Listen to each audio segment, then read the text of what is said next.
रवि छुट्ने पक्का हो, त्यो पक्का हो, एकदमै पक्का हो। अब अदालतबाट फैसला आउने कुरा हो, आदेश आउने कुरा हो। अब एकछिनमा आदेश आइहाल्छ, हेर्नुहोस् यहाँहरूले थाहा पाइहाल्नुहुन्छ।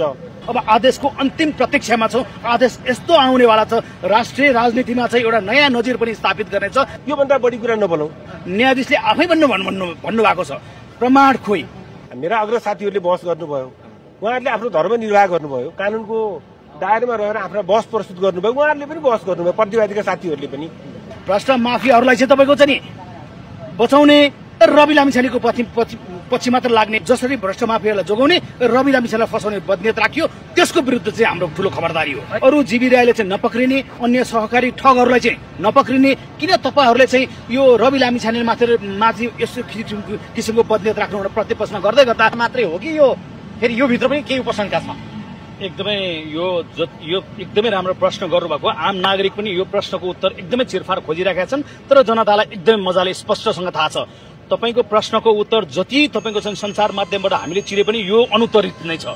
किनभनेदेखि चाहिँ जसरी रवि लामिछाने माथि यो बदनियत राखेर यो मुद्दाहरू चलाइयो, यो फरक फरक एंगलमा फरक फरक अभियोजन राखेर विभिन्न जिल्लामा अभियोजन दर्ता गरेर फसाउने बदनियत त सधैँ नै छ।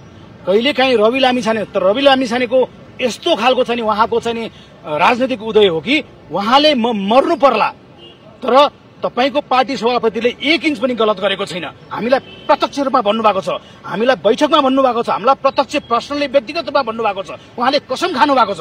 हामीलाई थाहा छ, हामी रवि भक्त बनेका पनि छैनौं, हामी देशभक्त बनेका छौं, हामी जनताप्रति उत्तरदायी भएर बनेका छौं। त्यसकारणले गर्दा रवि लामिछानेको यस्तो खालको चाहिँ भरोसा हामीप्रति छ। हाम्रो भरोसा रवि लामिछानेप्रति कसरी छ भनेदेखि रवि लामिछानेले जीवनभर गलत कहीँ कतै चाहिँ सहकारीको रकम अपचलन गरेको कहीँ पटक पनि चिरकटो छ भने अहिले पनि फाल्दिनुस्। रवि लामिछानेले राजनीति छोड्न तयार छु भन्नुभएको छ, हामी पनि राजनीति छोड्न तयार छौं। उहाँले त्यो फाल्नु भने यदि त्यो रवि लामिछाने प्रत्यक्ष संलग्न भएको चिरकटो हामीलाई फाल्दिनु हो भने म पनि टुडी खेलमा झुन्डिएर मर्न तयार छु। हामी तयार छौं।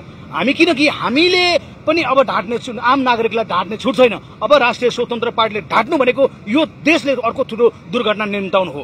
यो द्वन्द्वकालमा पनि 62-63 जनआन्दोलनबाट पनि 17,000 मान्छेले यो देहत्याग गरिसकेको अवस्था छ भनेपछि अब राष्ट्रिय स्वतन्त्र पार्टीलाई ढाट्ने छुट छैन, जनताको मुद्दालाई ओझेलमा पार्ने हामीलाई छुट छैन। तर यो भन्दै गर्दाखेरि रवि लामिछानेमाथि विभिन्न जिल्ला घुमाउने जुन किसिमको एउटा फसाउने प्रयत्न यदि त्यो देखियो भनेदेखि एउटा नयाँ रिभ्युलेसनको खाँचो छ भन्ने कुरा हामीलाई स्पष्ट छ। हामी त्यो कुरामा सचेत छौं। तर तपाईको प्रश्नको उत्तर जति दिए पनि यो कम हुन्छ। हामीलाई थाहा छ तपाईको एकदमै स्वतन्त्र मिडियाबाट फेरि पनि के आह्वान गर्न चाहन्छौं भनेदेखि देश विदेशमा रहनुभएका आदरणीय शुभचिन्तक शुभेच्छुकहरू आम नागरिकलाई फेरि म अपिल गर्न चाहन्छु, तपाई हाम्रो पार्टी सभापति रवि लामिछानेले गलत गर्नु भएको छैन। उहाँ सञ्चार क्षेत्रमा रहँदै गर्दा पनि उहाँले कसम खाएर बाचा गरेर उहाँले अमेरिकाको जस्तो देशमा रहेर अरबौं लाखौं आफूले कमाउन सक्ने अवस्था रहन सक्छ। तर त्यो सुख शैल छोडेर यो राष्ट्रिय राजनीति मार्फतबाट चाहिँ यो समाज रूपान्तरण गर्न सकिन्छ भनेर राष्ट्रिय राजनीतिमा राष्ट्रिय स्वतन्त्र पार्टीको स्थापना गर्नुभएको हो। त्यस कारणले गर्दा हामी यो मैदान छोड्न तयार छैनौं। तर यो देशमा जतिखेरसम्म परिवर्तन हुँदैन, जतिखेर भ्रष्ट माफियालाई रिप्लेस गर्न सक्दैनौं, त्यतिखेरसम्म चाहिँ हामी यो मैदान छोड्दैनौं।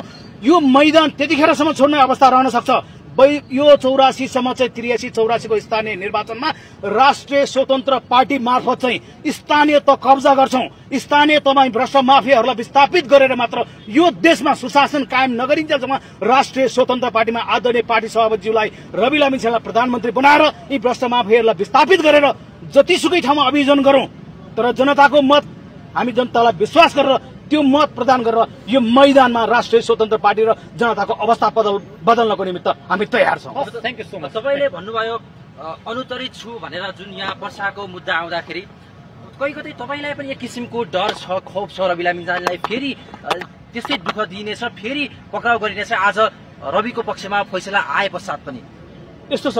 तपाईले भन्दै गर्दा हामीलाई चाहिँ के डर भन्दा पनि के छ भनेदेखि यो विभिन्न प्रतिशोध र बदनियत छ भन्ने कुरा आदरणीय न्यायाधीशज्यूले पनि भनिसक्नु भएको छ। किन रवि लामिछानेलाई मात्र फसाइँदैछ र जीवी राई र अन्य सहकारी ठगलाई चाहिँ खोजिएको छैन भनेर सरकारी वकिल कार्यालयलाई हाम्रा न्यायाधीशले यहाँ सर्वोच्चको न्यायाधीशज्यूले पनि प्रश्न सोध्नु भएको छ। तर त्यसको उत्तर उहाँहरूसँग अनुत्तरित छ। उहाँहरूको उत्तर अनुत्तरित छ। अहिले पनि बहस गर्नको निमित्त सरकारी वकिल कार्यालय खाली गरेर एउटा रवि लामिछानेमाथि प्रतिशोध साँधेर बहस गर्न आउनु भएको छ। त्यस कारणले पनि हामी स्पष्ट फेरि के भन्छौँ भने हामी डराएका छैनौँ, हाम्रो सभापतिले गलत गर्नु भएको छैन हामीलाई थाहा छ। त्यस कारणले गर्दाखेरि चाहिँ तपाईँले भनेको प्रश्नको फेरि म उत्तर दिन सक्छु। यदि पर्चामा फेरि त्यो अभियोजन दर्ता होस्, हामी प्रक्रिया फेरि न्यायिक प्रक्रियालाई हामीले सघाउनु पनि पर्छ।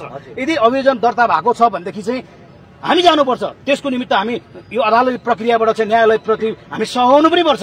तर त्यो भन्दै गर्दा यो अरबौं खाने भ्रष्ट माफियाहरू, सहकारी ठगहरूलाई, अन्य ठगहरूलाई, भ्रष्टाचारका मुद्दा लागेका दर्जनौं यी भ्रष्ट नेताहरूलाई चाहिँ छानबिन नगर्ने, तर रवि लामिछानेले मात्र फसाउने जुन बदनीत राख्यो त्यसको विरुद्ध पनि हामी न्यायालयको कसीमा बसेर पनि हामी न्यायको भिख मागेर न्यायालयबाट अहिलेको केही बेरबाट आउने आदेशलाई प्रतीक्षा गर्दै त्यो न्यायको भिख जुन माग्यो, जनताबाट मागेको भिख थियो, यदि न्यायालयले सही बदनीयत नराखिकन, यदि यो घण्टामा पनि राजनीतिक प्रतिशोध नराखेर एकदमै चाहिँ न्याय सही न्याय दिने हो भने राष्ट्रिय राजनीतिमा रवि लामिछानेको पुनरागमन हुन त हजारौं लाखौं रविहरू जन्मिसकेका छन्। त्यस कारणले गर्दा त्यो सही न्याय स्थापित गर्नको निमित्त पनि न्यायालयमा प्रतीक्षारत छौं र न्यायालयलाई सघाउन पनि हामी तयार छौं। हस्, समयको लागि